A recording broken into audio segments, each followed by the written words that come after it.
There's nothing like getting lost in an epic adventure, traveling across a magical world, meeting amazing characters, and engaging in content that keeps you hooked for hours. And I feel like no genre does it better than JRPGs. So in this video, I'll be taking a look at 10 amazing JRPGs you can play for 100 hours and beyond. And to kick things off, let's talk about Xenoblade Chronicles X.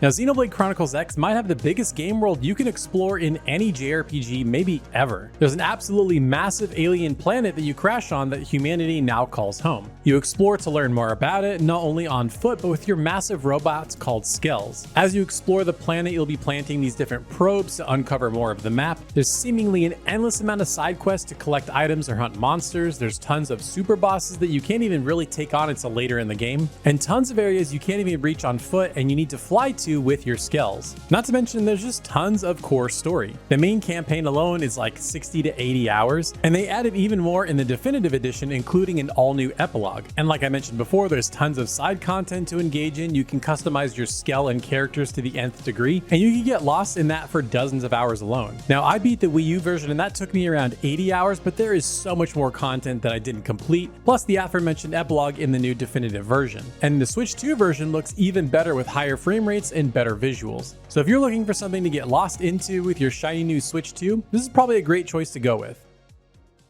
Now, most people watching this have probably already played this game in one form or another, but if you somehow have missed Persona 5 Royal, boy oh boy are you in for a treat. Now in the game, you move to Tokyo after an incident with the police to keep you out of trouble. There you live a daily life as a high school student, but you and your new friend discover the mysterious world known as the Metaverse. There you'll spend time in the game split between your social life activities like school, part-time jobs, and hanging out with your friends, and the other half is exploring and fighting your way through the Metaverse in some of the best turn-based combat there is. And the game just oozes with style, from the colors, animations, menus, and that acid jazz soundtrack that is just incredible. But this game is long. The core story alone is easily 90 to 100 hours, but it's all good. And the game is super addictive, going through the daily loop of balancing school life with the Metaverse. And it was so fun getting to know all the various characters in the world, and also it was pretty cool how getting to know them adds to your combat abilities in the Metaverse. And the Royal version adds new characters with a third semester. Easily another 10 plus hours. But warning, don't be an idiot like me and miss the third semester. You need to max out your confident levels with both Kasumi and Maruki or you'll miss it completely. This is easily one of the very best JRPGs ever made and well worth the 100 plus hours you'll spend in it.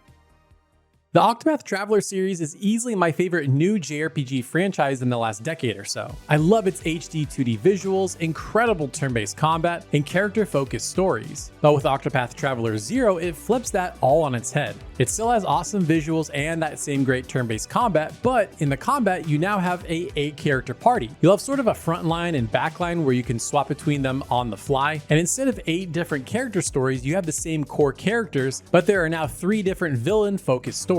And these guys are vile and despicable, genuinely some of the nastiest JRPG villains I've ever seen. And I actually enjoyed this approach more. It kept that same story cast of main characters, but it was always interesting to see what nasty new thing the villains would do next. And Octopath Traveler 0 also adds town building. It's a bit on rails, but it's pretty fun and essential for staying strong enough in the later chapters. Now I know at launch a lot of people were concerned that it was based on a mobile game, but all the mobile DNA is gone. This is a full-fledged console title. And it is long. You're easily going to spend 100 hours in this game, especially if you spend even a little bit of time engaging in the side content and building up your town a lot. And it also got released at a pretty discounted price of $50, so for me, I think it's worth every penny.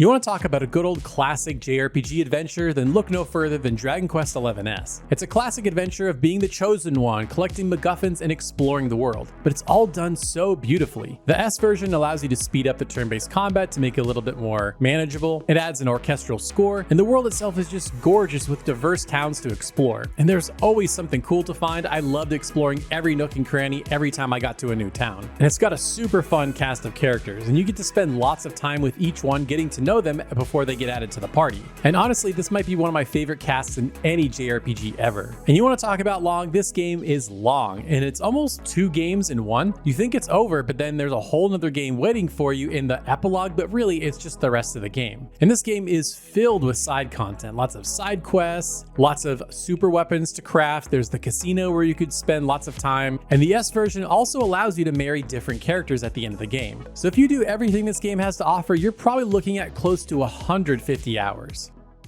Now, from one Square Enix masterpiece to another, let's talk about Final Fantasy VII Rebirth. Now, I know this game was divisive. I'm not still totally sure why, maybe because it wasn't 100% faithful to the original, but for me, it's my personal favorite game this entire generation. It looks stunning, has incredible production values, great performances across the board for every character, incredible combat, and even more team-up combinations. And this whole world was lovingly recreated and expanded upon, and it really shows. And that's the key word here, expanded. There's just so much extra content in this version of FF7 compared to the original. Tons of open world activities, not always fun, but plenty of good stuff throughout. Tons of mini games, like tons. Like every town has several mini games. Some, again, a little unnecessary, but a lot of it was really fun. Of course, you have the gold saucer. There's tons of little mini games and arcade games to get sucked into there. There's of course Queen's Blood, the card game. It has its own full-blown quest line, tons of extra summons, and awesome weapons to collect. Now, I think the problem most people had was that they didn't want the ending spoiled, so when the game came out, they were kind of hurrying to the end, but they missed out on a ton of content available. And I heard a lot of people say it had almost too much content, which is a crazy thing to consider, but again, I thought most of it was good.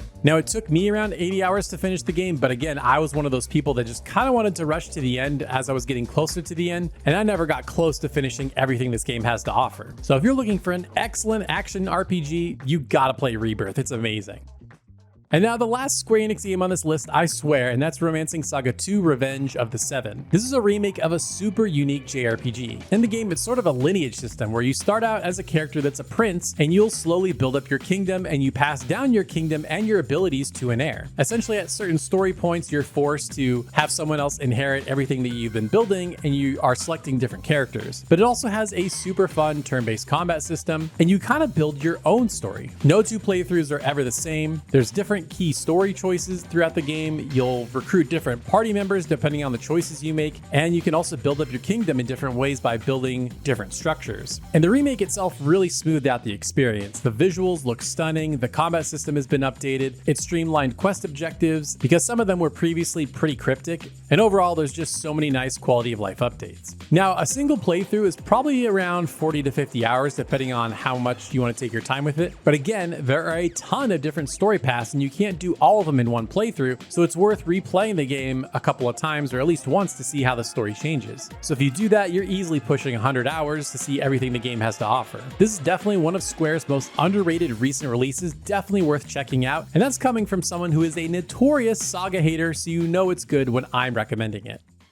Now let's talk about another game worth replaying multiple times, and that's Fire Emblem Three Houses. Now in this game, you're a professor at a military academy, and at the beginning, you have to choose between which of the three houses you want to lead in the story. And that right there already adds a ton of length to the game, because you can replay the game choosing a different house, which leads to different story outcomes. And there's actually a secret fourth route and a DLC route if you want to get crazy. And this also affects potential relationships and who you can end up with at the end of the game. And there's a big part of the game, the social aspect. You can talk with your different students around the academy, building bonds with them through meals or tea time or just other kinds of activities. It's very Persona-esque. But that's all just the story. There's awesome turn-based tactical combat that's pretty deep and has lots of variety. And again, depending on which house you choose, you can have different troops that you can add to your team with different classes that aren't always available with other houses depending on which one you choose. Not to mention it adds a whole new wrinkle called battalions, which are kind of these like squads of troops you can equip to each of your troops. And this adds a whole new wrinkle to combat. And of course, you can also rewind turns if you make a mistake, which is super nice. Now, each story is super compelling and it really sucks you in until the very end. Now, a single playthrough will probably take you around 60 hours, but again, there's 4 other routes. So in total, you're probably looking at well over 200 hours. Now, the nice thing is this isn't like Pokemon where you have to buy all the different versions, or even like Fire Emblem Fates. It's all on one cartridge, minus the DLC, of course, which is sold separately. Now, you're probably not going to find a game with a bigger bang for your buck on this entire list than Fire Emblem Three Houses. Now, another one of my favorite games this generation has been Grand Blue Fantasy Relink. I feel like I put it in every video these days, but it's that good and you should definitely be buying it. Now, it's an action JRPG and the main quest line is all killer, no filler. You'll be fighting giant titans, boarding airships, and so many other cool set pieces that I don't want to ruin. Now, the main quest line will take you around 12 to 15 hours to finish, but that's where the true game begins. Now, after the story, it kind of turns into a Monster Hunter style game. It's very stage-based where you'll mostly be fighting bosses at the end. You can have a party party of 4 characters, either co-op or AI party members. It adds tons of new bosses that aren't in the main story, and Cygames also added tons of bosses after the release of the game. Now here's where Grand Blue Fantasy really differs from Monster Hunter. In Monster Hunter, you only have one character and you're building a single set for them, maybe some different weapons, but in this game there's over 25 playable characters that all feel super different, not to mention a few they added post-release. And they all have their own deep skill trees and weapon builds, and they all play very, very differently. So if you ever get stuck in one or just want to try another, they're all really fun to try. And if you wanted to do absolutely everything, you're easily looking at pushing 150 hours. Plus, this summer they're dropping a DLC expansion that includes even more characters, new bosses, a roguelike mode, and much more. So yeah, this one is gonna last you a while. After platinuming Yakuza Kiwami 3, I am terrified of thinking about even going for the platinum in Like a Dragon Infinite Wealth. This game has a ridiculous amount of content. From its super compelling core story set across Japan and the sun-soaked isles of Hawaii, it also has super fun turn-based combat with a ton of different jobs to choose from. And there's also the insane amount of minigames available. There's typical stuff you'd expect from a Yakuza game like karaoke and casino games, but then you have stuff like crazy delivery where you're on a bike delivering food. There's quest that was pretty popular from the original Like a Dragon, and other fun stuff like Sujimon. But the biggest one of all has to be Dondoko Island. This could have been a game in and of itself. It's basically a parody of Animal Crossing, where you're kind of building things up, there's a little bit of farming, and you could probably lose yourself here for dozens and dozens of hours. Now, I'm the kind of player that likes to just enjoy soaking up the vibes of a game, and I enjoy walking around worlds like this, especially in Hawaii. It's just fun to walk around and just get lost in the side activities and just forget about the main story for hours. It's that fun. And again, you're easily looking at 100+ hour platinum, and currently it's the highest rated Yakuza game on Metacritic at 89. So it's pretty hard not to fall in love with this one. So if you haven't tried it already, I would highly recommend it.